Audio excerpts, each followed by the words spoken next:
Hai semua, kita bertemu semula dalam Rapsodi Realiti Malaysia. Hari ini 24 April, marilah kita mendengar firman daripada Pastor Chris Oyakilome yang bertajuk Jangan Merasa Tenteram di Zion. Puji Tuhan.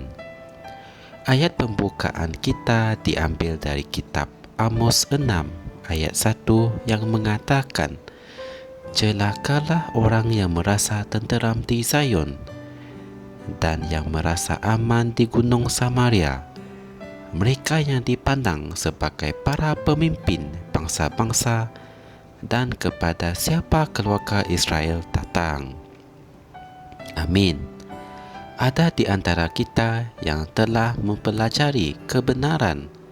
Kita telah menerima firman dan melalui firman itu kita menang setiap hari menjalani kehidupan yang indah dan memuaskan hati. Walau bagaimanapun, kita masih perlu memberi perhatian kepada orang yang belum mengetahui kebenaran lagi, mereka yang belum memahami firman Tuhan. Haleluya.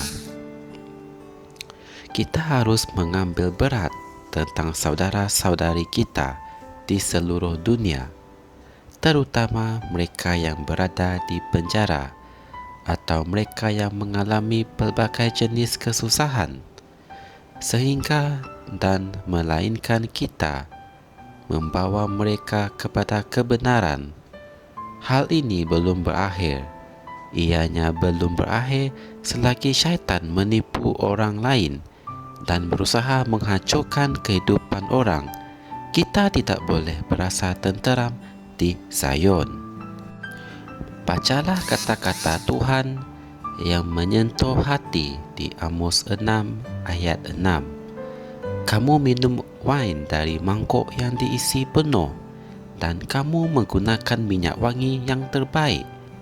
Tetapi kamu tidak berduka atas kehancuran Yusuf. Apabila kamu mendengar berita tentang gereja-gereja yang dibakar, atau para imam dan para pastor dan para pelayan yang dipenjarakan secara tidak adil oleh kerana komitmen mereka pada Injil, jangan berkelakuan seperti hal tersebut tidak berkaitan dengan kamu. Berlututlah dan berdoa. Amin. Jangan hanya memikirkan dirimu sendiri, sehingga nama Tuhan Yesus Kristus diraihkan di seluruh negara. Ianya belum berakhir.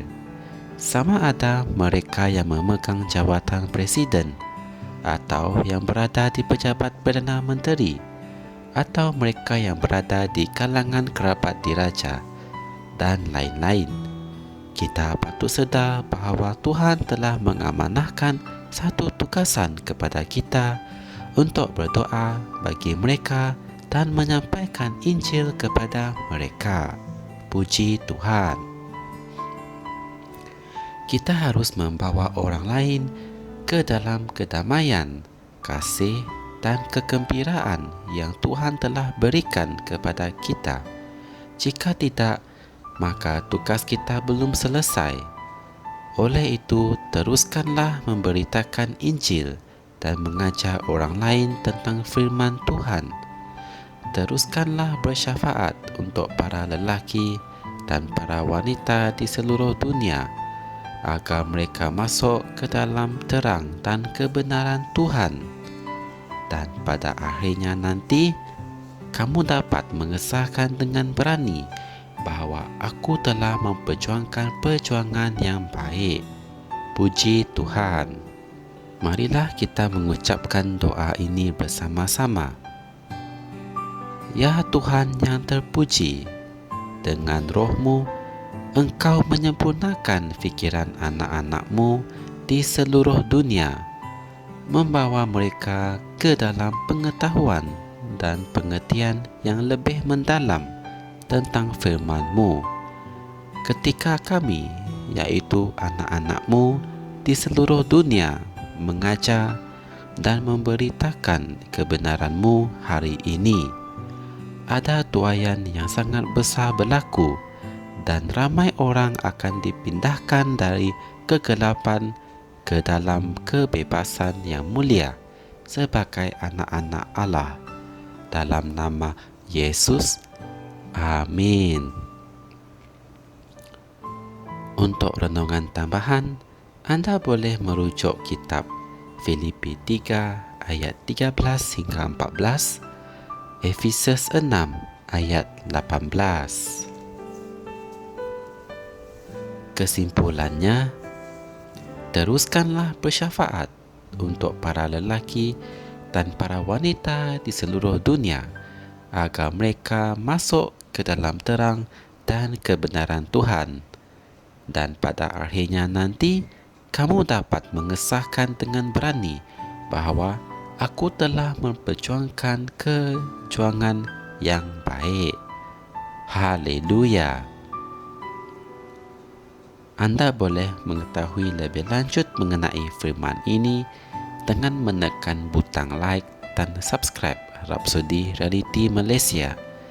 Semoga kita bertemu lagi dalam segmen yang seterusnya dan Tuhan memberkati anda semua. Amin.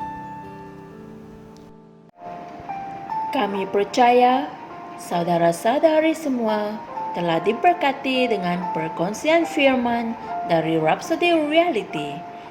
Bagi sesiapa yang ingin menjadikan Yesus Kristus sebagai Tuhan dalam kehidupanmu, kamu boleh mengucapkan doa ini bersama dengan saya.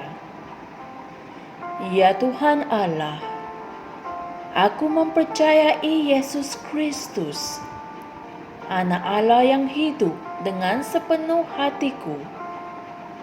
Aku percaya Dia telah mati untukku dan Allah telah membangkitkan Dia dari kematian. Aku percaya Dia hidup hari ini. Aku mengaku dengan mulutku bahawa Yesus Kristus adalah Tuhan dalam hidupku mulai dari hari ini. Melalui Dia dan di dalam nama-Nya, aku mempunyai kehidupan yang kekal. Aku telah dilahirkan semula. Terima kasih Allah kerana menyelamatkan jiwaku. Aku sekarang adalah anak Allah. Haleluya. Tahniah, sekarang kamu telah menjadi anak Allah. Untuk apa-apa sebarang pertanyaan atau untuk mendapatkan lebih banyak maklumat mengenai bagaimana untuk bertumbuh sebagai seorang Kristian, anda semua boleh hantar mesej di akaun Facebook kami atau email kami di tni.msia@gmail.com. Sekali lagi, tni.msia@gmail.com. Tuhan berkati anda semua.